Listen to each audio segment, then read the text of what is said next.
Hey folks, so yesterday we put up a video talking about the gap of Krondys. So this is the miscast that's appeared on this new dragon kit from Games Workshop, and we said that in our miniature what we'd done is just green stuffed it just to hide the gap and carried on doing our painting video as normal. And a few of you asked us how we'd done this, so we thought we'd just quickly show you. It's very easy to do. All you need to do is get hold of some green stuff, and I've got some here from the Army Painter. And as a quick tip, when you're using green stuff like this, just make sure you have slightly more yellow than blue in the mix that you make, because this makes it a little bit more pliable, a bit easier to use.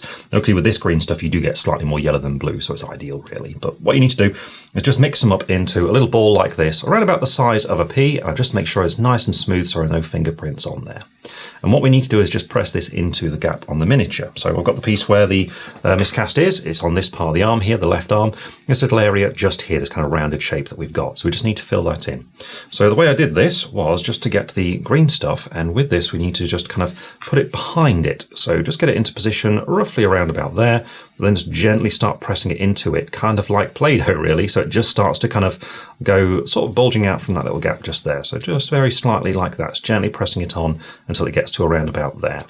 Then what you need to do is get your sculpting tool and just make sure it's damp on the end of it, and just use this to flatten it ever so slightly, just making sure it's damp so that it doesn't stick to the green stuff you see, and just gently sort of press it down so it matches those scales surrounding it.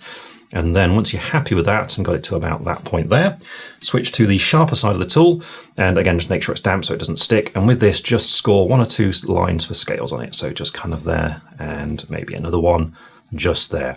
Now for ones of this sort of size, for a gap of this sort of size, you see it works nicely because it kind of just fades in with the surrounding area. But if it goes much larger than this, it might be pushing it a little bit. But you can see by doing that, we get that nice sort of scale texture. All you got to do is just make sure this side is flattened ever so slightly so it fits flush with the rest of the assembly. And it's just a matter of just checking that to make sure it is flush.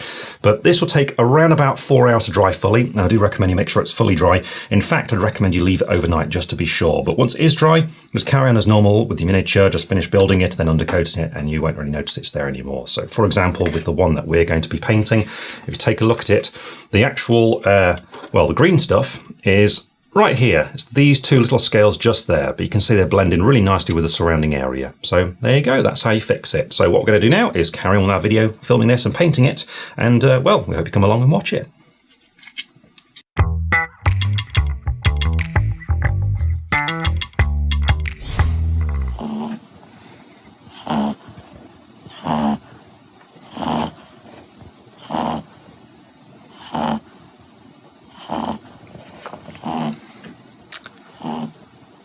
He's just farted.